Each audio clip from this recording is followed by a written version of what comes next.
Permítanme, amables oyentes, llevarles a un viaje a través del tiempo, a la Roma imperial y a los recovecos de la mente de uno de sus más agudos observadores, Marco Valerio Marcial. No les ofreceré una novela de intriga ni una epopeya heroica, sino el retrato vibrante de una vida y de una forma literaria, el epigrama, que bajo la pluma de nuestro ingenioso poeta se convirtió en un espejo descarnado y brillante de la sociedad romana. Actuó hoy como subía a través de la densa introducción a la obra de Marcial, desentrañando la trama central de su existencia y el legado de sus versos, y la vida ajetreada de un maestro del epigrama, nacido en Bilbilis, la actual Calatayud, en la provincia de Zaragoza, alrededor de los años 38 o 41 de Ces. Marco Valerio Marcial es, en gran medida, un personaje autonarrado. La mayoría de los datos que poseemos sobre su biografía provienen de sus propios epigramas, convirtiendo su obra en un singular tapiz autobiográfico. Sabemos que sus padres, con bastante verosimilitud,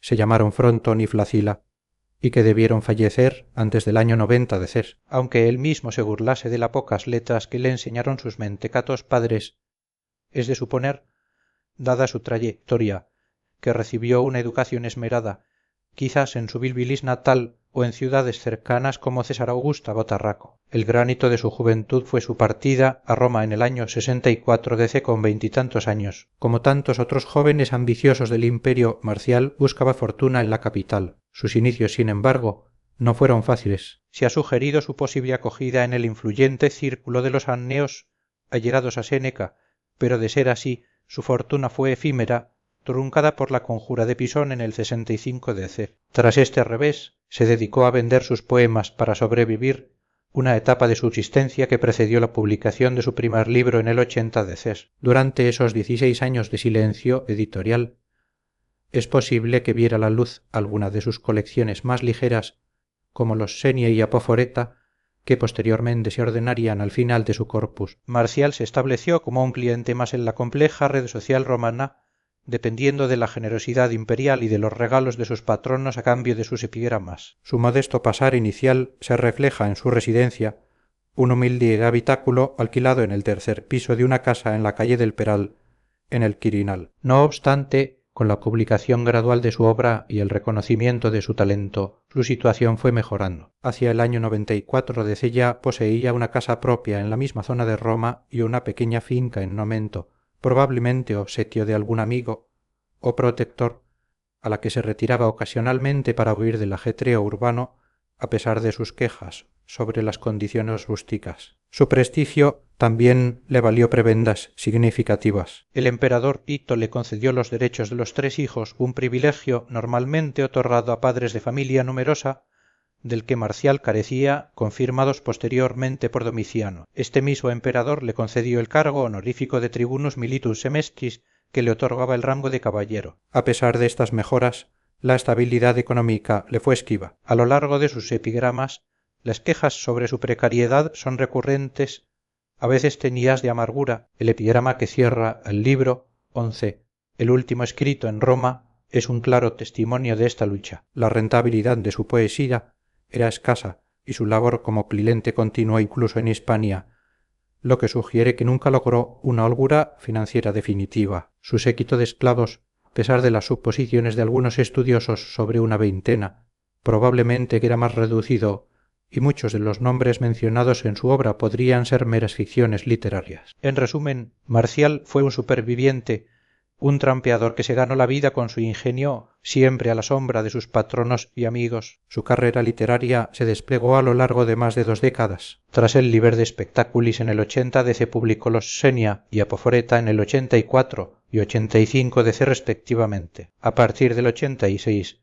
siguió un ritmo casi anual de un libro por año, los libros IM, y 2 en el 86, el 3 en el 87, único escrito fuera de Roma, desde Forum Cornelii, el 4 en el 89, el V en el 90, el Vir en el 91, el 7 en el 92, el 8 en el 94, el 9 en la primavera del 95. La primera edición del libro X apareció en diciembre del 95, seguida por el 11 en el 96. Una segunda edición del X modificada se publicó en el 98 y finalmente el libro 12 en el 101 de Cella desde su Hispania natal. Ponía sus obras a la venta en librerías como las de Segundo, Polio Valeriano, Atrecto o Trifón, pero a menudo lamentaba la poca venta, el plagio y la costumbre de muchos lectores de pedirle sus libros gratis. Un aspecto importante de su vida personal es su probable soltería. Los epigramas que intentan demostrar su matrimonio o la existencia de una hija suelen ser interpretados como ficción literaria, y su visión misógina y superficial de matrimonio en su obra refuerza esta idea. El final de su estancia en Roma, entre el 95 y el 98 DC, estuvo marcado por una creciente inquietud. Su deseo recurrente de regresar a Bilbilis, evidente en la segunda edición del libro X, no se debió solo a la búsqueda de tranquilidad, sino principalmente al drástico cambio político en Roma. El asesinato de Domiciano en el 96, seguido por los reinados de Nerva y Trajano, dejó a Marcial en una posición incómoda, dado que había sido un ferviente partidario y adulador del emperador asesinado. Su libro 8, en particular, es un testimonio de esta labor propagandística. Su exilio voluntario era, pues, una necesidad. A su llegada a la Bilbilis, encontró el apoyo de Marcela, una patrona que le regaló una finca en el campo. Allí parecía haber alcanzado el ideal de vida soñado. Sin embargo, la realidad fue más compleja. La carta promial del libro 12 revela una profunda añoranza por el ambiente intelectual y social de Roma y una desilusión con sus paisanos, a quienes tildaba de maledicencia cáustica y envidia. Se sentía un romano en tierra extranjera, llegando a decir a Marcela que ella sola conformaba una Roma para él. La muerte de Marcial nos llega a través de una carta de Plinio el joven, fechada alrededor del año 104 DC, que lo describe como una persona inteligente, aguda, penetrante, y en sus escritos mostraba tanta gracia y mordacidad como franqueza. Murió en Bilbilis entre los 62 y 65 años de edad, dejando tras de sí un legado literario inmortal. 2. La esencia de la obra, los epigramas de Marcial, el corpus de epigramas que ha llegado hasta nosotros, posiblemente una edición póstuma, se abre con el epigramatón liber, también conocido como liber de spectaculis, una treintena de poemas dedicados a los fastuosos espectáculos del Coliseo. Le siguen 12 libros de epigramas, sumando 1173 composiciones de temas variadísimos. La colección se cierra con los Xenia 127 epigramas y Apoforeta 223 epigramas, billetes poéticos de un solo dístico que acompañaban regalos en las Saturnales o como obsequios para llevar a casa tras un banquete, no expectivamente. Aunque se ordenan como libros 13 y 14, fueron de los primeros en publicarse. El epigrama, en su esencia, se define por dos características fundamentales a la brevedad y la agudeza. Marcial llegó estas cualidades a su máxima expresión. Si bien los Xenia y Apoforeta son brevísimos, la extensión media de sus epigramas ronda los 7 versos, una concisión que le permite concentrar su ingenio en una puntilla final o fulmen in clausula. El metro predominante es el dístico elegíaco, aunque también emplea escazontes y endecasílabos, demostrando una versatilidad métrica acorde con la tradición. Marcial es la culminación latina de una larga tradición del epigrama, tanto griego como latino. El epigrama griego, originariamente una inscripción en objetos o monumentos, evolucionó hacia una poesía breve, cultivada por autores arcaicos y clásicos y recopilada en célebres antologías como la Corona de Meleagro y la Corona de Filipo. Los poetas helenísticos como Calímaco y Leónidas de Tarento expandieron los temas sepulcrales y dedicatorios a géneros satíricos, eróticos y literarios. La antología griega es un testimonio de esta riqueza, con epigramas votivos, epitafios, eróticos, epidícticos, morales, convivales y satíricos, todos ellos explotados por Marcial. En la tradición latina, Catulo fue un predecesor crucial, infundiendo al epigrama una expresión de sentimientos íntimos y una mordacidad realista en sus ataques personales. Otros poetas como Domicio Marso y Albino Pedón siguieron esta vía. La influencia griega en Marcial no sólo se manifiesta en motivos literarios comunes, sino de manera más directa en los epigramatistas de la época de Nerón, especialmente Lucilio y Nicarco. Ellos marcaron un giro hacia la agudeza y la sorpresa, la prosdoquetón y una crítica dirigida a tipos generales más que a individuos. 3. Temas y técnicas del ingenio marcialesco. La técnica epigramática de Marcial es magistral. Se emancipa de la forma puramente epigráfica, aunque conserva el dístico elegíaco como base, y aplica el término epigrama a cualquier composición breve y ocasional. Su obra destaca por su fuerte componente cómico-satírico, y su habilidad para construir un fulmen in clausula demoledor, aunque el epigrama griego ya mostraba agudeza e ironía, Marcial lo enraiza en la tradición romana de poesía agresiva y mordaz, como la de Catulo, y el realismo de la sátira latina. La voz poética de Marcial es la del yo autorial, que se dirige a menudo a una víctima ficticia o a un interlocutor real o imaginario. Sus epigramas, breves pero cargados, utilizan apóstrofes, interrogaciones y diálogos concisos para perfilar situaciones y tipos sociales con trazos precisos y a veces grotescos o hiperbólicos. Su maestría reside en el final, donde resume lo expuesto de forma incisiva, con una hipérbole cómica o una sorpresa inesperada. Como Lessing teorizó, el epigrama ideal crea una expectativa que la conclusión resuelve, un patrón que Marcial domina aunque no siga rígidamente. Su obra es un vasto fresco de la sociedad de su tiempo, donde desfilan parásitos, fatuos, plagiarios, ávaros, estafadores, cazadores de herencias, poetastros y médicos peligrosos. Sin embargo, Marcial insistía en que su crítica se dirigía a los vicios, no a las personas e parcere personis, dicere de vitis x 33, 9-10. Los temas de sus epigramas son variados y se alternan en cada libro siguiendo un criterio de variatio y equilibrio interno. Epigramas funerarios o con extrema elegancia y sensibilidad, anatemáticos a celebrando ritos familiares, públicos o acompañando ofrendas y regalos como los Xenia y Apoforeta. Epidípticos evocando episodios históricos o de actualidad. A los amigos o alusiones a su vida y sus actividades sociales, literarios o testimonios de la vida cultural de su tiempo, defendiendo su género menor, sus metros y su obscenidad lasciva es nobis pagina, vita prova y 4-8, y atacando a críticos y plagiarios, celebratorios barra adulatorios o dedicados a patronos y sobre todo al emperador Domiciano, ofreciendo una visión clave de la corte y el culto imperial en su época. En cuanto a las formas expresivas, Marcial despliega un vasto repertorio. En los epigramas cómicos satíricos utiliza coloquialismos y términos vulgares u obscenos propios de un realismo sin tapujos. No obstante, es siempre un artista refinado de la palabra, logrando efectos felices con la selección y colocación ingeniosa de términos, antítesis brillantes y el uso de imágenes impactantes. En sus cartas a amigos, su lenguaje es claro y sobrio, mientras que en los epigramas de celebración o epidícticos exhibe una gran elegancia compositiva. En los epigramas adulatorios adopta el lenguaje solemne de la poesía tradicional, alineándose con el manierismo estaciano de la cultura flavia. 4. La huella imborrable de Marcial o su fortuna literaria. La obra de Marcial gozó de gran popularidad,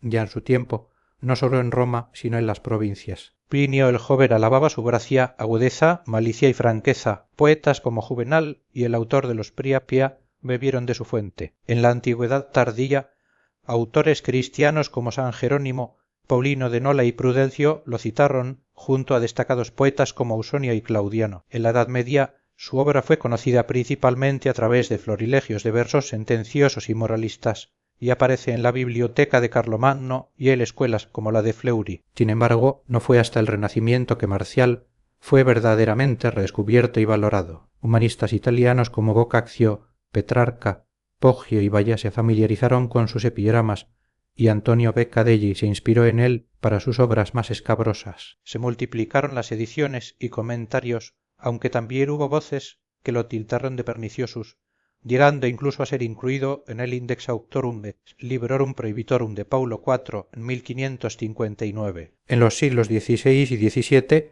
la influencia de Marcial se extendió por Europa. En Francia, autores como Joachim du Bellay y Montaigne lo imitaron. En Alemania, Martin Opitz y Hofburmeister adaptaron su estilo. En Gran Bretaña, Sir Thomas More y sobre todo John Owen, conocido como el Marcial inglés, lo tomaron como modelo, al igual que Ben Jonson. El siglo XVIII y en mayor medida el XIX, con el auge del romanticismo, vieron un declive en la popularidad de Marcial. Figuras como Voltaire y Boileau en Francia y Byron y Lord Macaulay en Gran Bretaña lo criticaron por su grosería, mendicidad y adulación. A pesar de ello, su teoría del epigrama influyó en Lessing y poetas alemanes como Goethe y Schiller, quienes incluso publicaron sus propios Xenia, demostraron su pervivencia. Robert Louis Stevenson fue una rara excepción en la puritana Inglaterra, citándolo como una de sus influencias. El siglo XX, por su parte, ha visto un resurgir del interés filológico con mejoras textuales y numerosos estudios sobre su obra.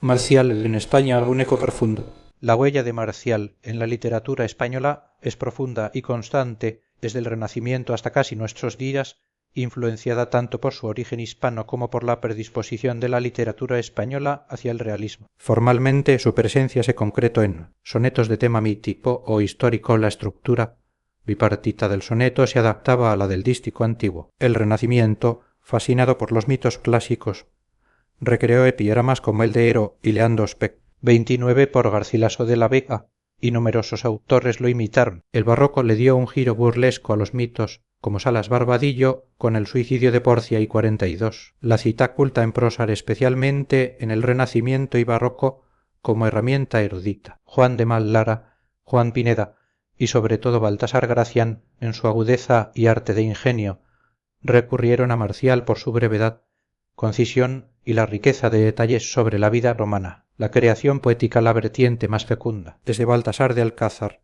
el pionero del epigrama en España, hasta la actualidad, sus huellas son evidentes en recreaciones satíricas y adaptaciones de epigramas caracterizadas a menudo por la amplificación. Quevedo, el representante por excelencia del espíritu marcialesco en España, lo adaptó para atacar a sus enemigos, aunque a veces con mayor extensión. Góngora, con su ingenio y agudeza, fue llamado un Marcial cordobés. Lope de Vega, el conde de Villamediana y otros muchos autores menores del siglo de oro también muestran su influencia. La traducción muchos traductores a lo largo de los siglos, además de humanistas que compusieron epigramas en latín al estilo de Marcial, como Francisco Cascales. A lo largo de la historia literaria española, los rastros de Marcial son escasos en la literatura medieval, salvo en obras hispano-latinas como las de San Isidoro. Su verdadera presencia comienza en el Renacimiento, en los siglos XVIII y XIX, aunque su influencia directa se diluye, su espíritu pervive en la tradición epigramática española. El siglo XX, con la reducción de géneros y la pérdida del sentido lúdico, vio un declive, si bien el epigrama resurge en Hispanoamérica. Temáticamente, más allá de los mitos, tres grupos destacan. Misóginos o Marcial era un maestro en la burla de actitudes femeninas, especialmente las de viejas que intentaban ocultar su edad o sus vicios. Baltasar de Alcázar, Diego Hurtado de Mendoza glosando epigramas como 937 o I-19 sobre viejas y sus dientes, o el anónimo sacristán de la vieja Rúa 343 sobre teñirse el pelo, se inspiraron en él. Las pretensiones de linaje V-17 o las dinerarias 361 también fueron objeto de adaptación, como la de Pedro de Quirós o Baltasar de Alcázar. La crueldad hacia mujeres como Chloe 915, que enterraba 7 maridos, fue adaptada por Francisco de Borja y Aragón. Defectos físicos o los narigudos, ejemplificados por el célebre soneto de Quevedo, érase un hombre a una nariz pegado, encuentran sus modelos en Marcial, B36, 1288 y la antología Drideva. Viejos vanidosos, tuertos 38 o bufones también sufrieron la mofa. Literarios o la crítica a poetas enemigos, plagiarios y malos escritores fue un tema predilecto. El epigrama 39, donde Marcial ataca al crítico Encina, no escribe versos aquel a quien nadie lee, fue amplificado por Quevedo para arremeter contra Góngora. Otros temas, como los médicos I-47 o los perros I-83, 1169, también tuvieron su resonancia. Especial fortuna tuvo el epigrama X-47 sobre las cosas necesarias para una vida feliz, traducido, imitado por autores como Joaquín Romero de Cepeda, Lope de Vega y Juan de Jáuregui. Los juegos de palabras o anfibologías, como el de Magdalena, que Ticó Alcázar, o el voto de Gil Blas Tejera inspirado en 1162, demuestran la agudeza que pervivió. A pesar de las escabrosidades y la acritud de Marcial, que le valieron críticas desde Cervantes en el Quijote hasta otros autores que lo veían como un truán, su obra ha sido reivindicada. Federico García Lorca, por ejemplo, defendida el uso de malas palabras en el teatro popular como parte de una tradición de ingenio y frescura. De hecho, la conexión con el ingenio popular, como el de los carnavales andaluces, sugiere que Marcial bebía de un caudal común que trasciende la alta literatura, un reflejo de la realidad social de su tiempo. Vi la transmisión del texto, un legado fragmentado y reconstruido. La colección de epigramas de Marcial que hoy conocemos es fruto de una compleja tradición manuscrita, ordenada por estudiosos modernos en tres familias principales. Esta reconstrucción, iniciada por Schneidewin y perfeccionada por Friedland de Lindsay, nos permite acercarnos a la obra original del poeta. La primera familia alfa o florilegia consiste en antologías de los siglos IX y X incompletas, pero cruciales porque conservan el liber de spectaculis. Sus códices,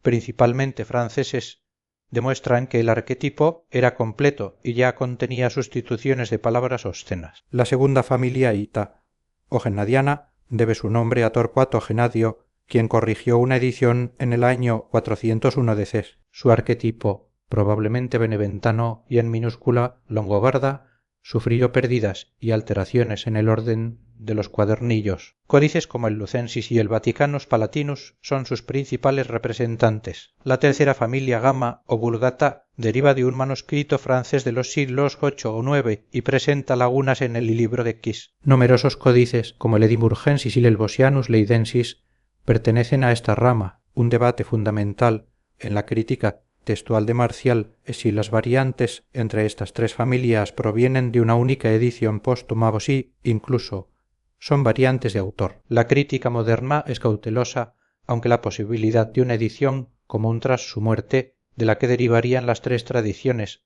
es plausible. Las variantes de autor son consideradas extremadamente precarias por algunos o no probadas por otros. En España se conservan 7 manuscritos del siglo XV, ninguno de la primera familia. Algunos están relacionados con la segunda o tercera familia, mientras que otros muestran contaminaciones entre ambas. Así, la obra de Marco Valerio Marcial, a pesar de las vicisitudes de su vida, los escollos de la censura y la complejidad de su transmisión, nos ha llegado como un testimonio inigualable de la Roma de su tiempo, un legado de ingenio, sátira y agudeza que sigue resonando a través de los siglos. Su pluma, afilada y descarada, nos invita a reír, a reflexionar y a reconocer en la condición humana de entonces un eco perenne de la nuestra.